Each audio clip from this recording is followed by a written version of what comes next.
The alien zoo was not a normal place. It was the largest zoo in the galaxy, built on a shining metal world far from Earth. Its walls were high, its cages endless, and its visitors came from dozens of different stars. Every creature from every corner of space could be found here. The alien keepers were proud of it. They wanted the zoo to be more than just a place for animals. They wanted it to be a place of knowledge, a place that showed who was strong and who was weak, who ruled and who obeyed. Inside the center of the zoo was a huge golden dome. This was where the most dangerous animals were kept. Alien hunters had crossed many worlds to capture them. Each beast was chosen because it was fierce, because it was powerful, because it was feared. And inside that golden dome was one of Earth's most famous predators, the lion. The lions had been brought from Earth many years ago. At first, the aliens thought they would be hard to catch. But humans, eager for money, had sold them.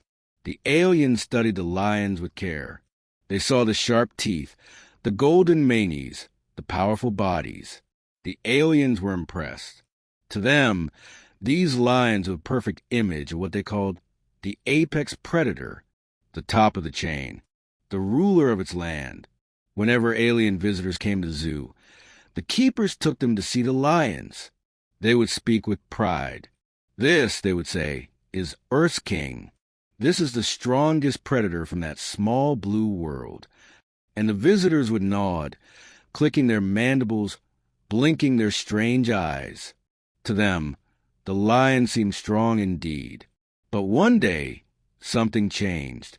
Something none of them expected. It began with a mistake. Or maybe it was fate. A transport ship from Earth arrived, carrying a group of creatures for study. Most of them were small animals. But among them was something different. A human. The alien guards argued about it. Some said the human was useless, weak, fragile. Others said it might be interesting to keep it, to watch it. In the end, no one cared much. The human was placed in a holding cage and forgotten. The mistake came when the cages were moved. A tired guard pressed the wrong button. The human's cage was opened into the lion's enclosure. The alien systems closed behind it with a loud hiss. Before anyone could stop it, the human was standing inside the golden dome with the lions. Gasps filled the control room. The zookeepers stared at their screens, their long fingers twitching in shock.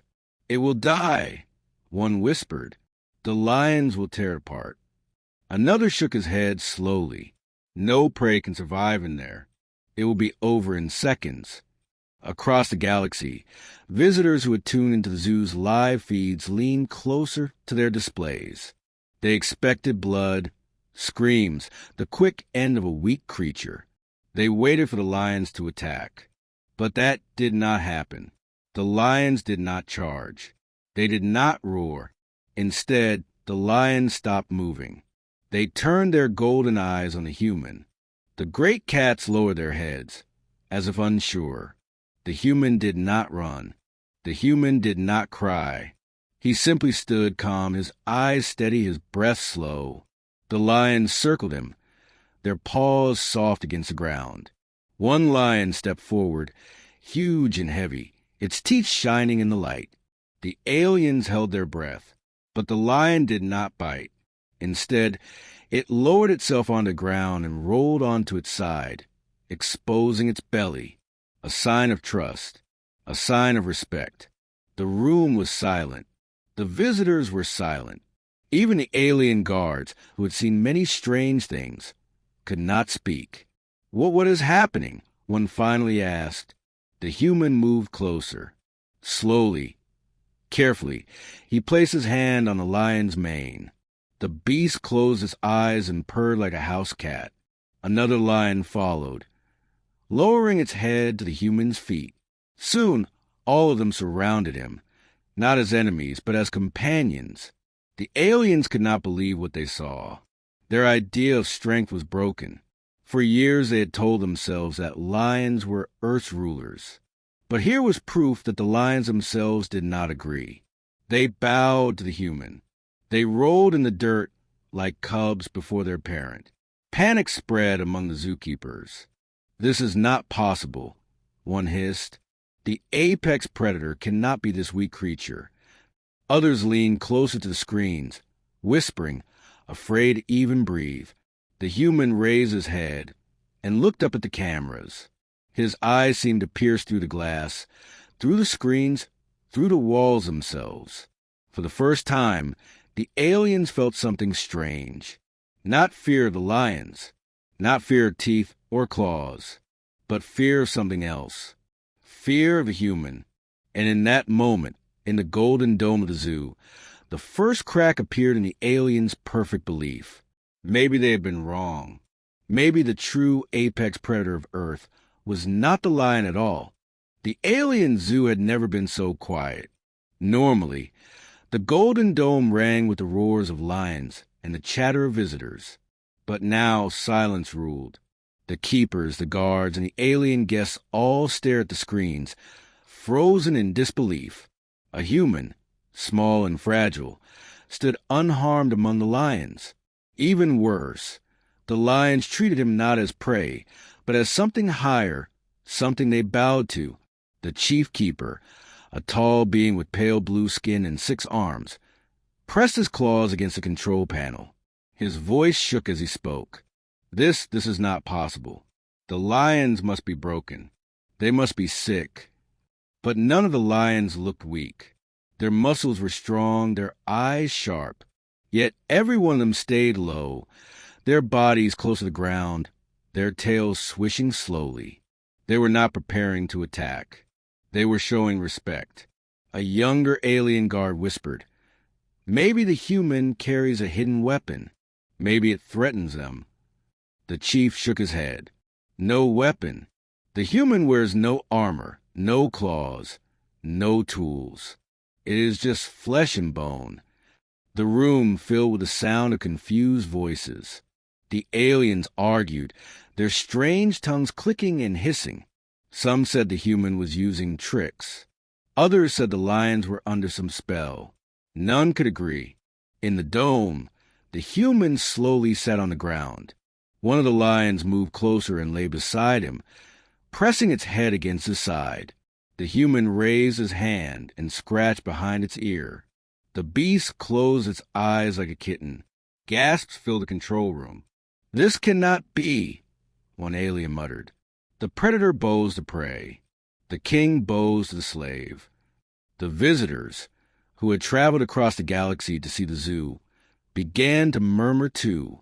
Many of them recorded the scene with their glowing eyes, sending images back to their home worlds. Already, news spread beyond the zoo. Something strange had happened on the humans' world. Something the aliens had never understood. The council of zookeepers gathered that night. They sat in a round chamber of black stone, their faces lit by a pale green glow. The chief keeper raised his 6th arm for silence. "We must learn the truth," he said. "We believed lions were Earth's apex predators. We were wrong. This human shows us otherwise, but we do not know why." The room was restless. Some keepers clicked their jaws in fear. Others argued. Perhaps the lions respect humans because humans once fed them. Perhaps they fear the human mind. Perhaps Earth has hidden laws we do not understand. The debate grew louder until the chief slammed his claws against the table. The sound rang through the chamber. "We will test it," he declared. "One human is not proof. We must see more. We will bring in other predators. Tigers, wolves, crocodiles. Let us see how they react." The others nodded. Though afraid, their curiosity was stronger. They wanted to know if this mystery was real or only a strange accident. The next day, the experiment began. The golden dome was cleared. The lions were removed and placed in side chambers. The human remained, watched by 100 cameras. The first test creature was released. A tiger. It stalked forward on massive paws, its striped body glowing under the dome's lights. The alien guests leaned forward. They expected the tiger to leap at the human, to show the true power of Earth's predators. But instead, the tiger froze. Its ears flattened, its tail dropped. The human turned his eyes toward it, calm and steady. The tiger growled once, low and unsure, then slowly sank to the ground. The chamber erupted with noise. The aliens hissed and shouted, "Not again! This cannot be repeated." But it was. The next beast, a great wolf, was released. It sniffed the air, teeth bared, body tense. Yet when the human took a single step forward, the wolf whimpered and backed away. Soon it too lay down, tail between its legs. Then came the crocodile, thick and armored. It crawled across the floor, jaws wide. The human only crouched, staring into its yellow eyes.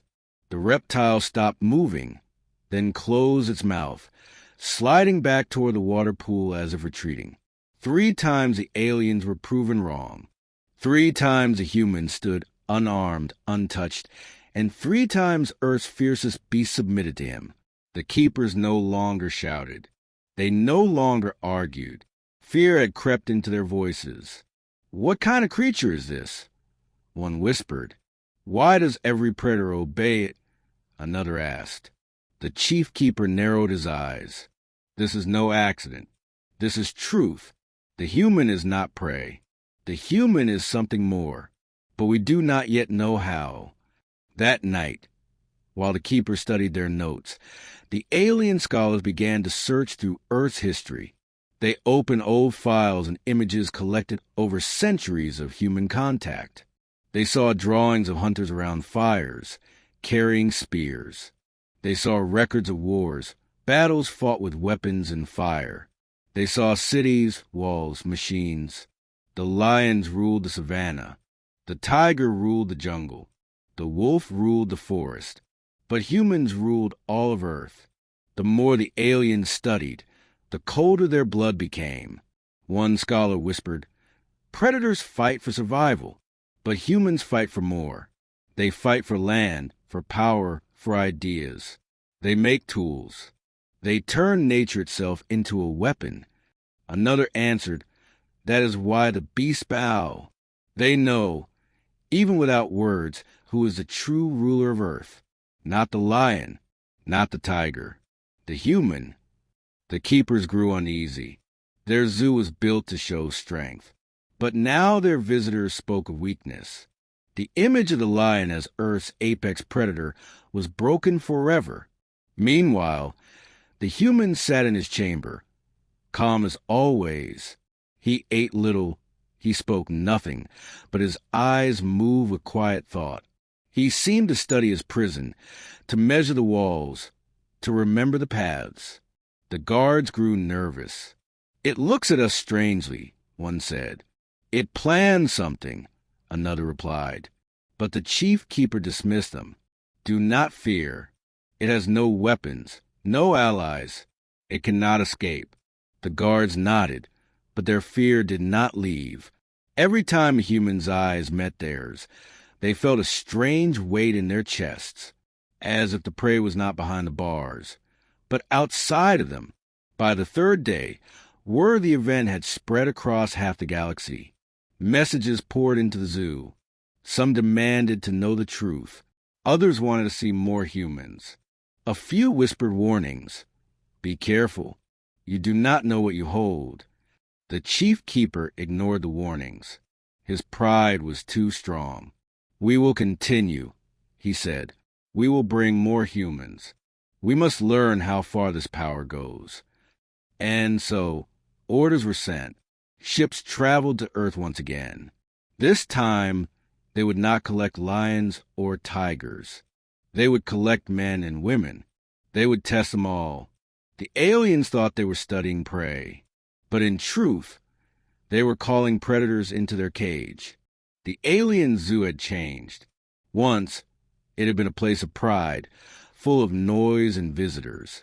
Now, it was filled with whispers and uneasy silence. The great golden dome, where the lions once ruled, had become something else. It had become a stage for the humans.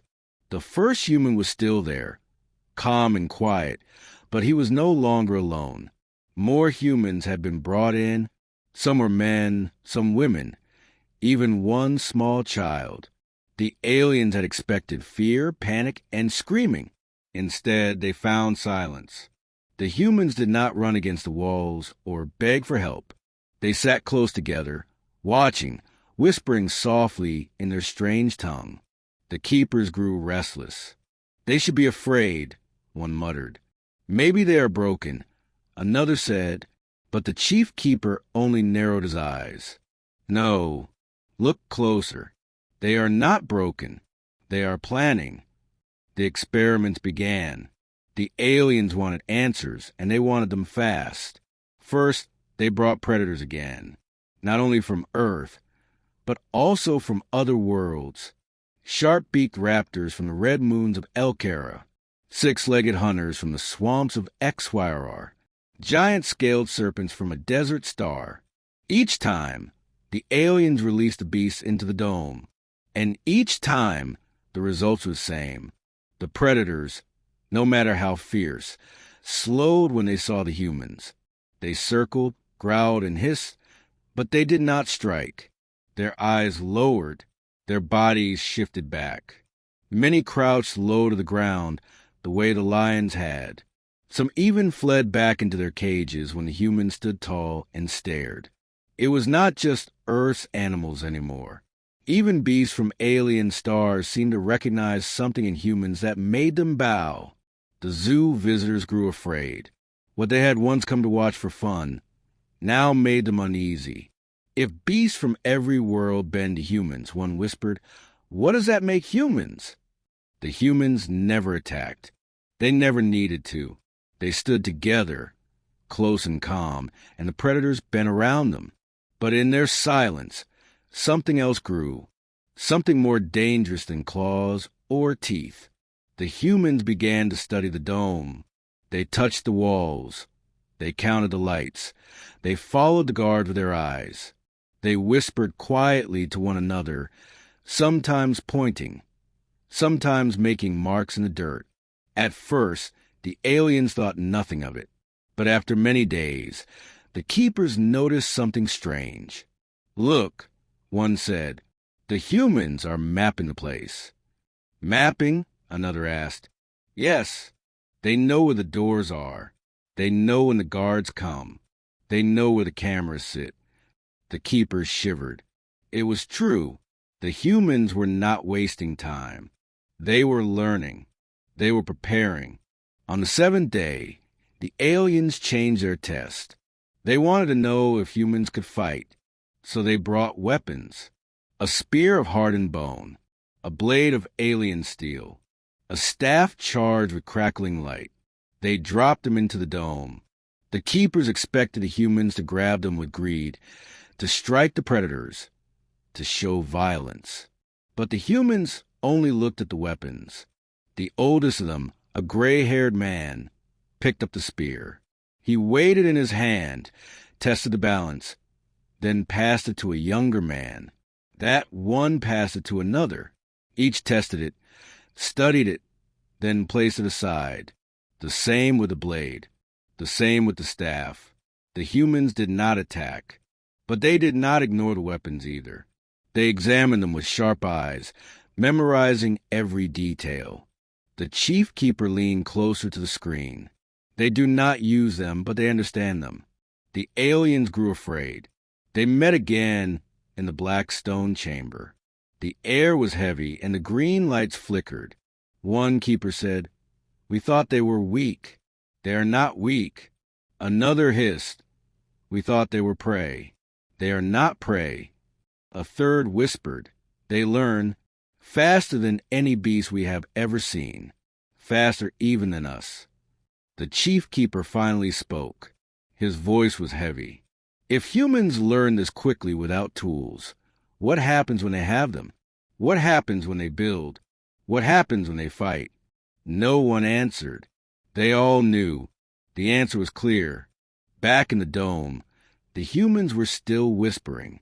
The child laughed softly as one of the lions brushed against her. its mane tickling her cheek. The adults, though, were serious. Their eyes were sharp, their hands moving as they spoke. They were planning something. The guards felt it. They felt the strange weight again whenever the humans stared at them. One guard muttered, "I would rather face 10 lions than one of them." Another nodded quickly. "At least with lions, you know what they want. But humans, they hide their hump behind their eyes." The aliens decided on one last test. They wanted to see if humans would fight each other. Perhaps, they thought, the human strength came only from groups. If split apart, maybe they would show weakness. So they tried to divide them. The next morning, the doors of the dome opened. A voice spoke through the loudspeakers. "One of you must come. Only one. If you refuse, the child will be taken." The humans froze. They looked at each other. The aliens waited, eager to see if they would fight, if one would betray the others to save himself. But that did not happen. The gray-haired man stood first. He touched the shoulder of the younger ones, then pointed to himself. He would go. The others nodded. None argued. None fought. Even the child stayed calm. The keepers were confused. They should turn on each other, one said. But they did not. They stood together as one. The man walked forward, calm as stone, his steps steady. He passed the lions, past the guards, and entered the door without a word. The aliens expected fear. Instead, they felt fear themselves. For in a man's silence was no weakness. There was only strength. That night, whispers spread across the zoo. The visitors told stories in hushed tones. "The lions bow to them," they said. "The tigers bow. Even beasts from other worlds bow." Another voice added, "They learn faster than machines. They plan in silence. And they do not betray each other." By the end of the night, one truth had taken root in every alien heart. The lions were never Earth's rulers. The humans were. And the keepers began to wonder if, in trying to study the humans, they had made the greatest mistake of their lives. Because humans did not just survive. Humans prepared.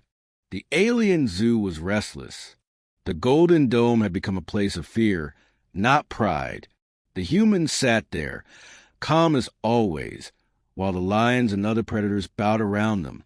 The visitors no longer came to watch for fun. They came to whisper, to stare, and to wonder. The zookeepers could not explain what was happening. Every test had failed. Every beast had bent to the humans. Every plan to break them had only shown their unity. The keepers knew the galaxy was watching now. They needed answers, so they turned to the scholars. The alien scholars were keepers of knowledge, creatures with tall heads and long eyes that could read 1,000 words in a minute. They lived in dark halls filled with records of many worlds. If anyone could explain why predators feared humans, it would be them. The chief keeper summoned them to the black stone chamber. The air was heavy with silence. The keepers explained what happened in the dome, the lions rolling over, the tiger bowing, the wolves retreating, the crocodile hiding, even the alien beasts fleeing. The scholars listened. They said nothing at first. Then one of them leaned forward and spoke. If the beasts of Earth bow to humans, then the answer lies in Earth's past. All predators are shaped by history. So are humans. We must study their story. The chief keeper agreed. Do it. Search every record. We must know what they are. The scholars began at once. They opened the great files on Earth, collected during centuries of contact. At first, they looked for simple things, how humans hunted, how they lived with animals. But the deeper they searched, the stranger became. They saw images of fire. Ancient humans gathered around flames, driving away beasts with burning sticks. No claws, no fangs, only light and heat. Yet the predators fled. They found drawings on cave walls. Small humans, thin and weak, surrounding giant animals, mammoths, bison, saber-toothed cats. The humans carried spears and stones. The beasts were larger, stronger, faster. But the humans had hunted them anyway. One scholar whispered, "They were never the strongest, but they were never afraid." The records moved forward in time. The scholars read of wars.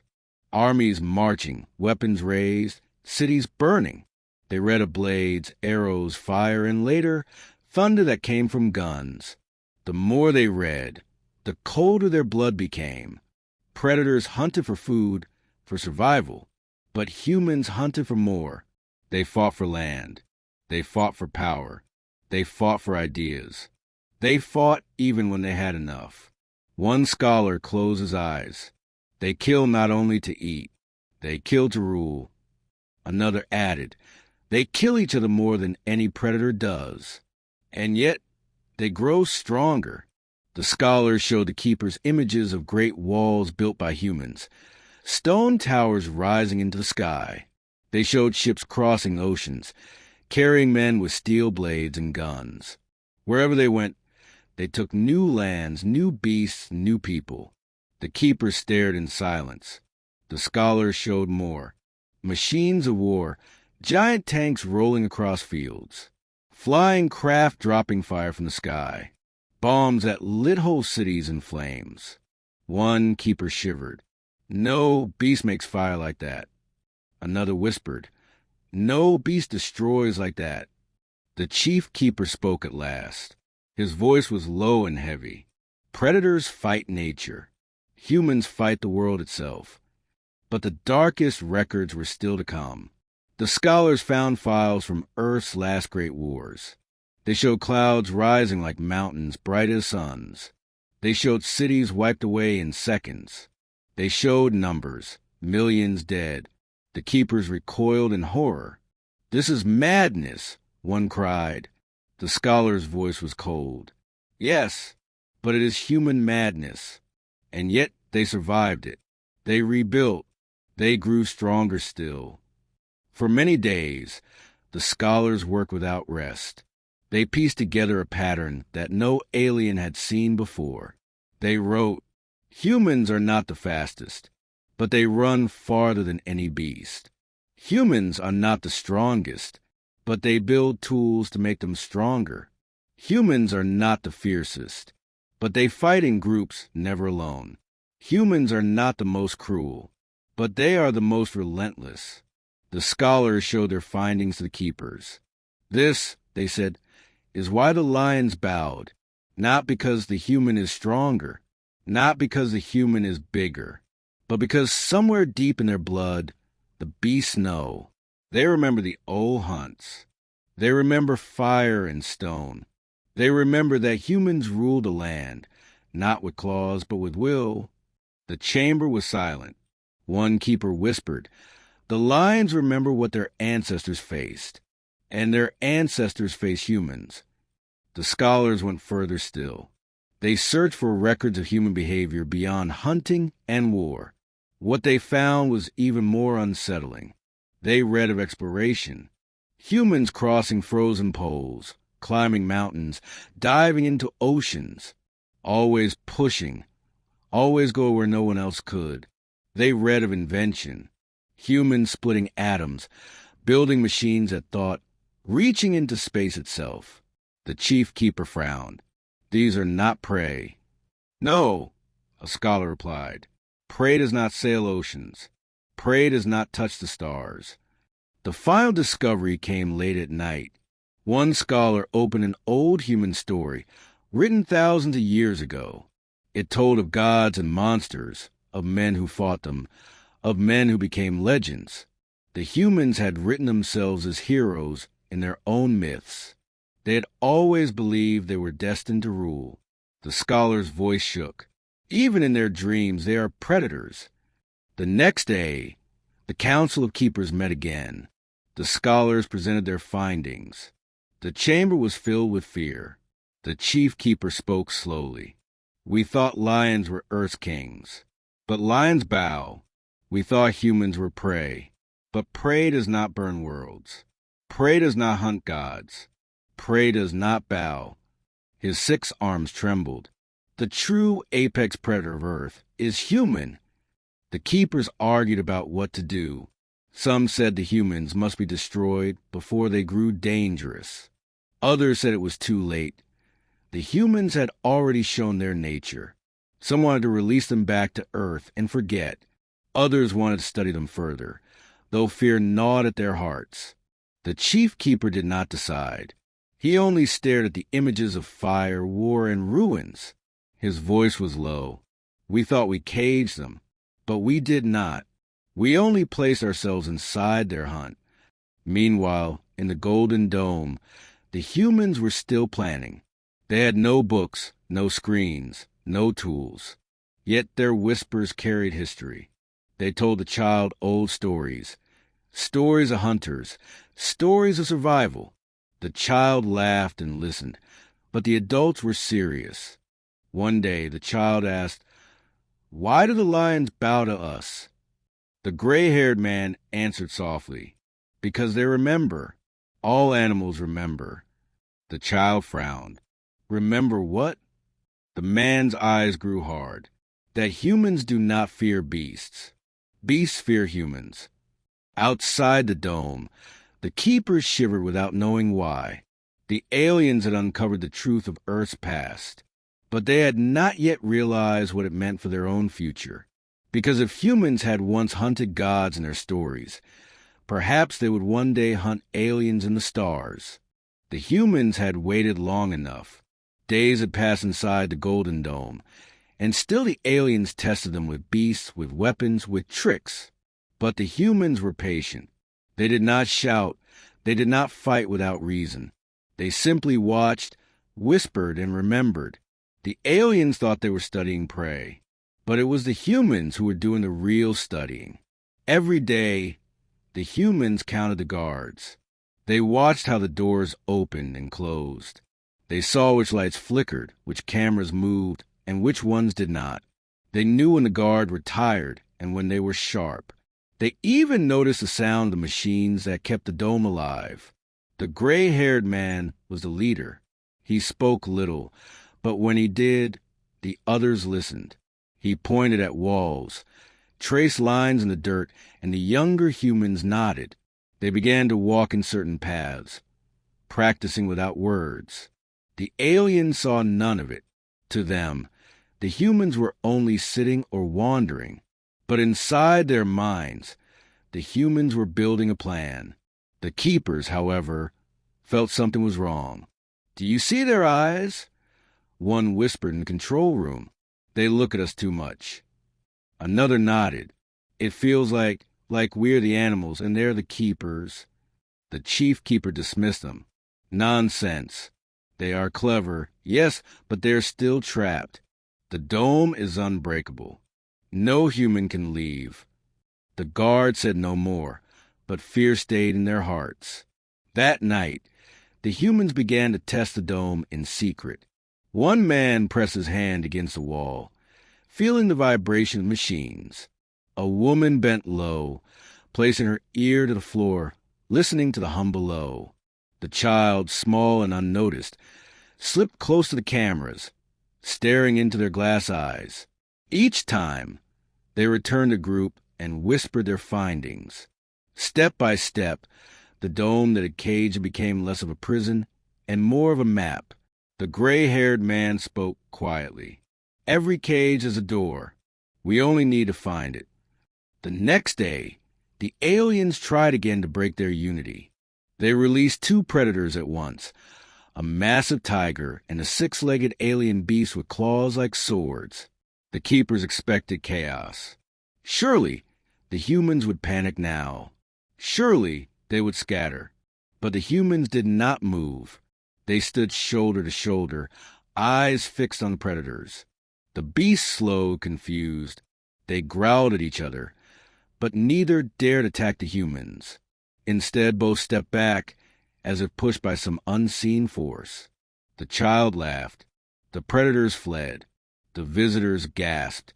"They did nothing," one said, "and yet the beasts surrendered." The keeper said nothing. They only watched the humans more closely. Later, food was brought into the dome. Strange fruits, alien meat, and water in silver bowls. The humans gathered it all, but instead of eating at once, they shared carefully. Each took a small piece. Each gave some to the child first. The aliens noticed. Why do they share so evenly? One asked. Because they are a pack. Another answered. No, more than a pack. They are something else. But they did not yet understand what that something else was. That night, the first attempt was made. When the guards brought food again, the humans did not take it right away. Instead, one of them distracted the guards, speaking loudly and waving his arms. The child slipped behind the bowls and touched the door frame with quick hands. She pressed against the seams, feeling for weakness. The guards noticed nothing. But the humans now knew the truth. The dome was not perfect. The doors had gaps, small but real. They gathered again in whispers. The gray-haired man said, "We will not fight the lions. We will not fight the beasts. We will fight the ones who hold the keys." The aliens sensed a change. The guards whispered to the chief. "They are waiting. They are planning." The chief waved them off. No plan can save them. The walls are strong. The doors are sealed. They are trapped.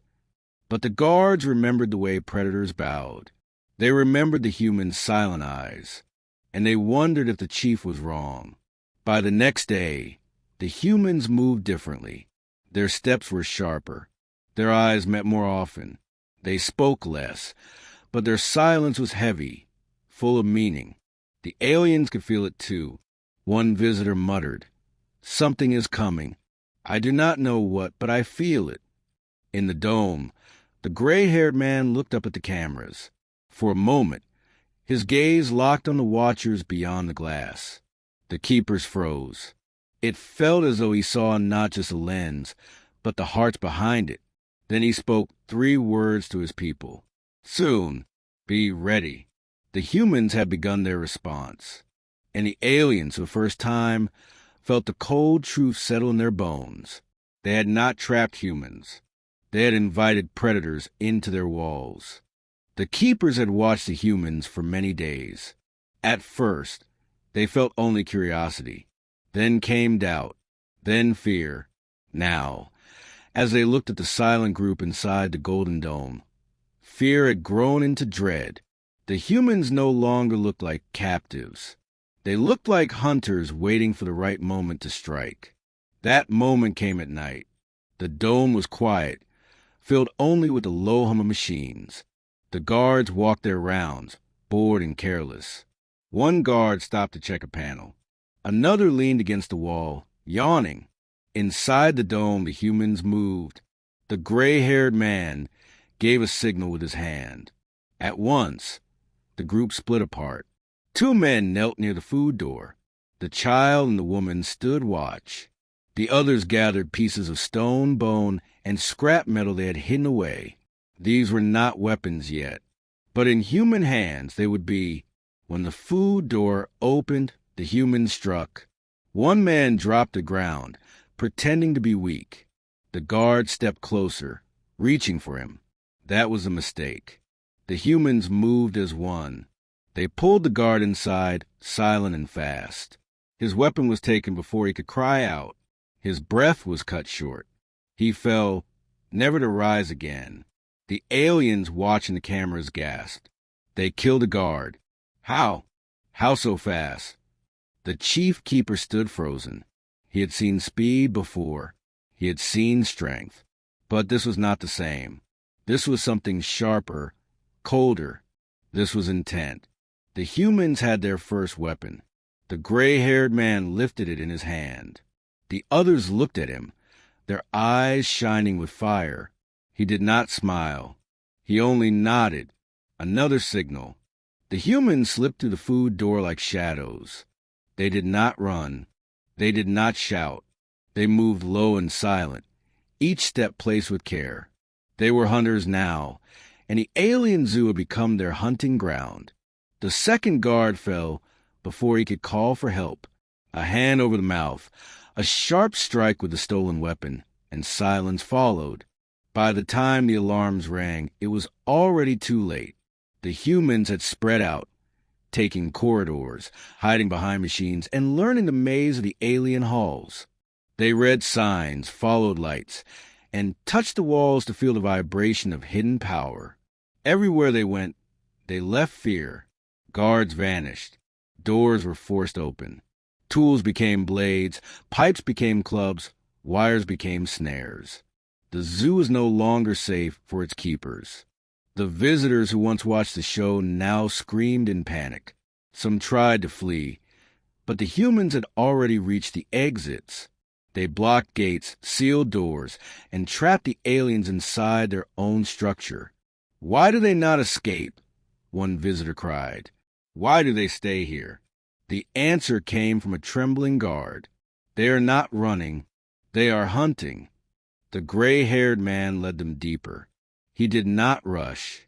He studied every panel, every locked gate, every guard post. When he stopped, the others stopped. When he moved, they followed. At last, they reached the heart of the zoo, the control chamber. The glass walls revealed the other cages.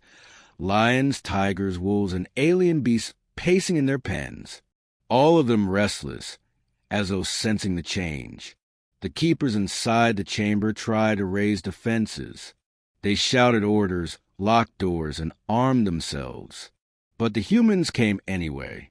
The first keeper fell with a blow to the head.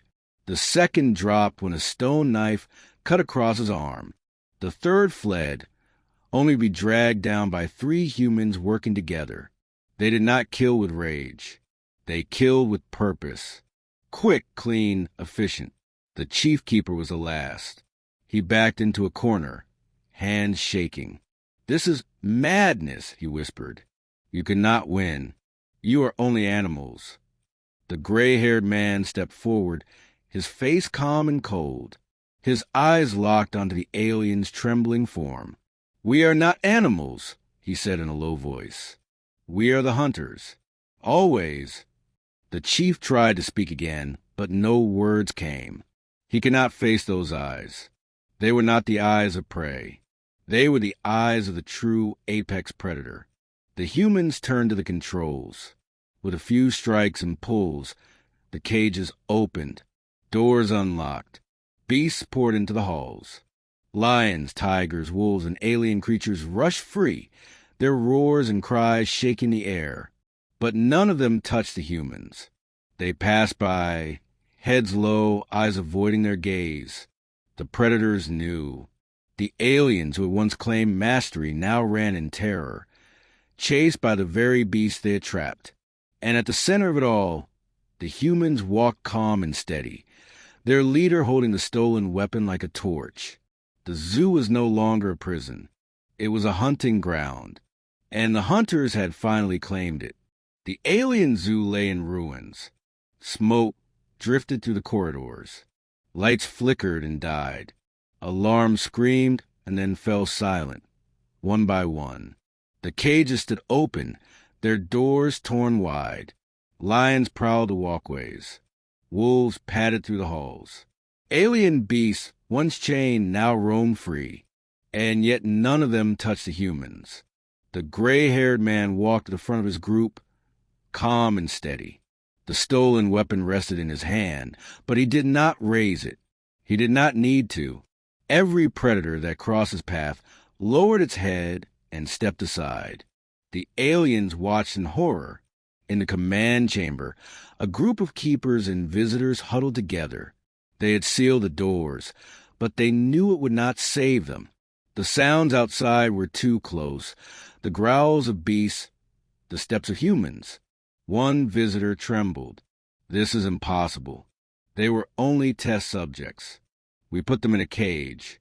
They had no claws, no fangs, no armor." A keeper shook his head, voice broken. "We made one mistake. We thought power meant teeth.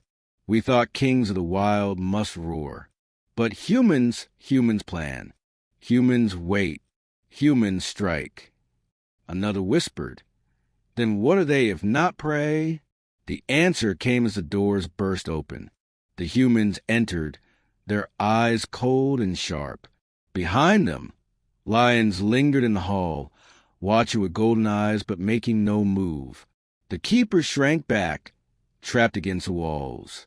The gray-haired man stepped forward. His gaze moved slowly across the room, studying each alien in silence. No words came at first, only the heavy sound of fear. Finally, the man spoke. His voice was low, but every word carried weight. You built cages for beasts, but you forgot the most dangerous beast of all. The aliens flinched at his words. He raised a stolen weapon, not in threat, but as a sign. The mind, that is the true predator. Claws break, teeth dull, but the mind never stops. It learns, it waits, it finds a way. One of the younger aliens could not bear it. He shouted, "You will kill us all." The man looked at him, calm and unshaken. "If we wish that, you would already be gone." He turned, pointing to the open halls beyond. "Look, the lions, the tigers, the wolves, they follow us, but they do not touch us. Do you know why? Because they see. They know. Even beasts understand what you did not." The chief keeper sank to his knees. His voice was barely a whisper. "We thought we ruled the zoo. We thought we ruled Earth's predators. But you," he swallowed hard, "you rule us." The gray-haired man did not smile, but his eyes held a quiet fire. "Not rule," he said. "Survive. Always survive. Against lion, against storm, against world, against each other. We endure. That is why Earth is ours. That is why your cages failed." The silence that followed was heavier than any roar. The aliens bowed their heads, not in choice, but in instinct. They felt it now, the same thing the lions had felt. This was not prey. This was something greater. The gray-haired man gave no more speeches. He simply turned and led his people out of the chamber. The predators moved aside for them. The humans walked through fire, through broken glass, through shattered gates, and not a single hand rose against them. Outside, beneath the alien stars, the humans stood together. They were free. Some looked back at the burning zoo. Others gazed upward at the endless sky. None spoke, but all felt the same truth. They had faced the cages, the tests, the hunters, and they had come out as hunters themselves. The gray-haired man lifted his eyes to the stars. His voice was quiet, but it carried like thunder. Now they know. The apex predator was never the lion. It was never the beast in the cage. It was us. It was always us. The zoo burned until nothing was left but ash and broken walls. The story spread across the alien worlds. Visitors spoke of the night the lions bowed to a human. Keepers whispered the silent eyes that had watched them through glass. Soldiers repeated the tale of prisoners who became hunters. And everywhere, fear grew. Fear and respect. For now, the galaxy understood the final lesson. The most dangerous creature is not the one with claws. It is the one who thinks. It is the human